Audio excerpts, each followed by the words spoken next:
So picking up on chapter 4, attributional theories, which is basically stating that we're either attributing behavior to a person's internal disposition, their something inside of them, or external, which is something in the situation.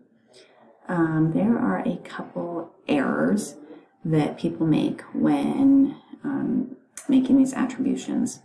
The first is the fundamental attribution error, which is overestimating the person, something inside of them, so something personal about them, overestimating that part in the behavior and underestimating or not taking into account the situation in the behavior. So we will attribute someone's behavior to something inherently within them, when really, if we were to step back and look at the situation itself, we would realize it's probably more the situation, such as the example with the dad yelling at the child. The fundamental attribution error would simply look at that and be like, that dad is yelling because he can't control himself, which I shared in class is my biggest pet peeve when parents are publicly yelling at their kids. And I always think it's because, like, my first thought is control yourself. Stop yelling at your kid in front of everybody without taking into account the situation. So even knowing that this is an error, the fundamental attribution error, we still tend to do it. So I still do it every single time I hear a parent yelling at their child.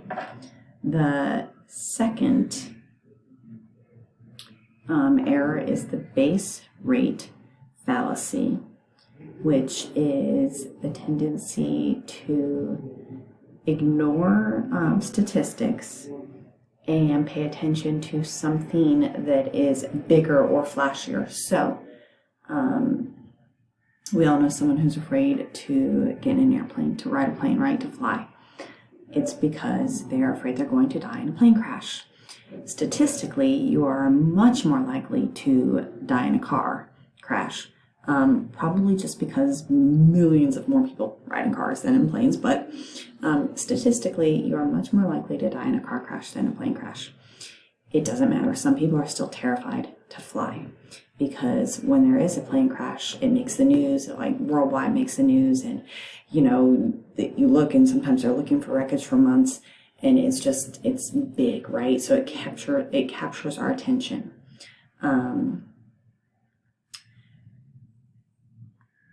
So it is basically, the base rate fallacy is basically just ignoring the facts and looking at the big, well, it could happen to me.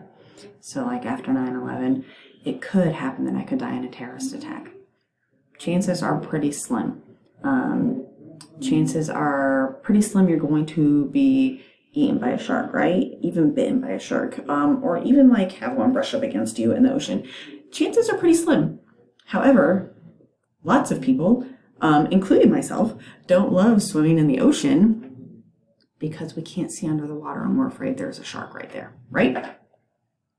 Okay, so let's move on to motivational biases, which are simply how we view behavior through our own hopes, needs, wishes, or preferences. It colors our social perceptions, so it colors how we view society and people around us, how they're acting. So first is wishful thinking, which is just a tendency to see what we want to see. Second is a need for self-esteem. Sometimes we have a need to boost ourselves up, so we take more credit for our successes and we take less credit for our failures. We will do this even when we know that our competitor is someone that doesn't have a chance of beating us. I gave the example of my best friend Emily, who's like super fast, and she's an excellent racer. She wins every race, but her self-esteem has been like torn down for years and years and years in other situations. So she wins every race that she enters and then posts about it on social media every single time. And it's because that is a way of boosting herself up. You want to be careful in doing that If people don't know you and don't understand that it is a need for self-esteem, they're going to just think that you're full of yourself. We seek more feedback about our strengths and our weaknesses because we like to confirm our strengths. On Wednesday, we talked about that we also do seek feedback, and we more easily accept things that confirm thoughts we already have about ourselves. But especially when talking about strengths and weaknesses, we're going to seek more feedback on our strengths, just to try, when we have that need for self-esteem, just to try and meet that need. We overestimate our own contributions to a group, we exaggerate the control that we hold, and we generally predict an optimistic future. Awesome, fine, it's great.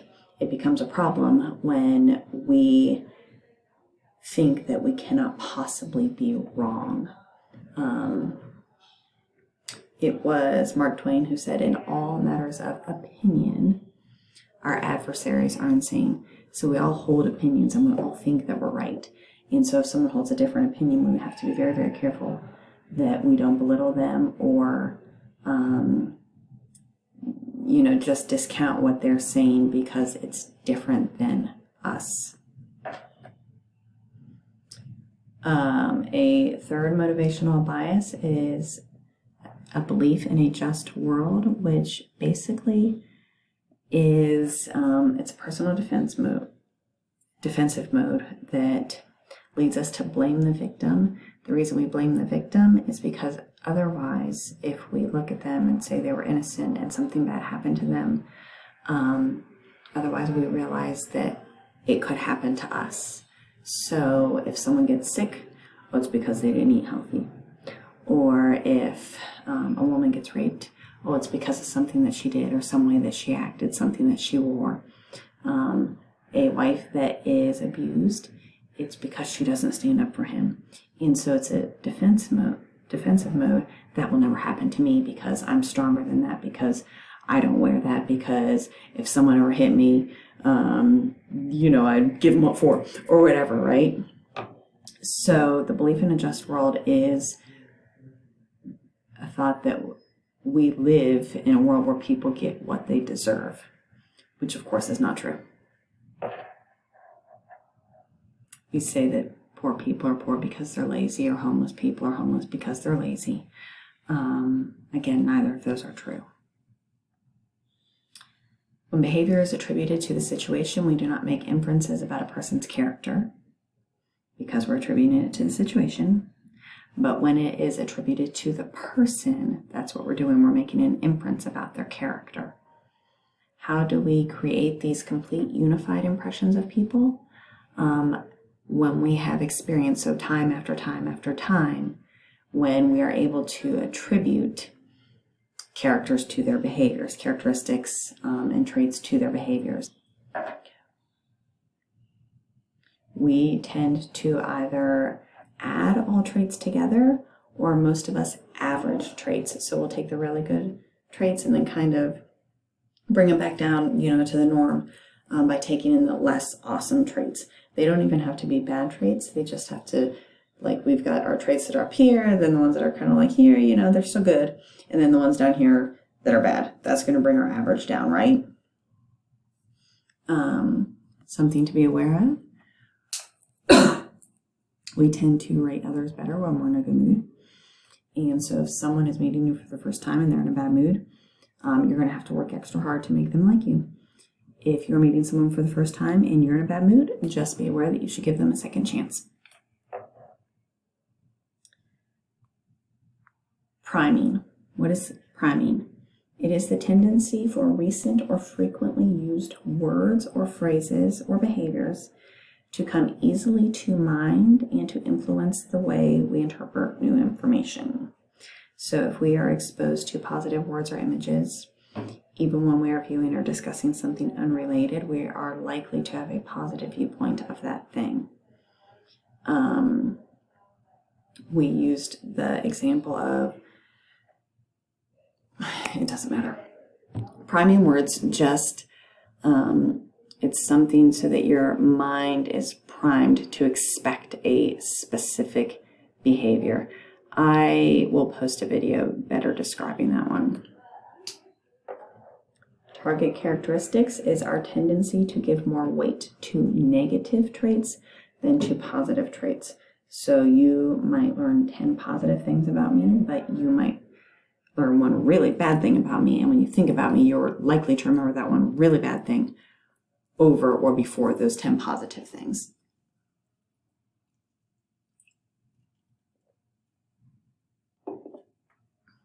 Central traits. It's an inherent assumption that we carry between traits that if someone is described as being warm or cold, that other traits are related to them. So warmth, we would think they're bubbly, they're friendly. Cold, we might think that they're like arrogant, full of themselves. And so there are a couple central traits where we ascribe other characteristics to the person because of that one central trait. Intelligence is another one, and if they're polite is another one. If we say that someone is nice or that someone is polite, we're going to think that they're nice and yes ma'am, no ma'am, that sort of thing, simply because of that central trait. Speaking of warm and cold, the thing we value the most on warm characteristics is a person's morality. And so when we're talking about courage and loyalty, fairness, how principled a person is, we tend to value those traits as higher than any others. So if someone says you're loyal, they highly value you as a person. The primacy effect, another thing that influences our assumptions of people, is the order in which we hear or learn about their traits. In general, we form our opinions quickly. So if you hear 4, 5, 6 good things about someone, you're going to tend to think better about them than if the first thing you hear about them is 4, 5, 6 negative things. If you hear they're rude, they're cold, they're full of themselves, they're conceited, you're probably going to form a more negative opinion of them than if you hear that they're hardworking, they're intelligent, they're industrious, they're easy to get along with. Secondly, it's very hard to change those opinions, even when faced with alternative information. So it has to be very, very strong information in order for us to even begin to change those opinions, namely because we tend to think we're always right.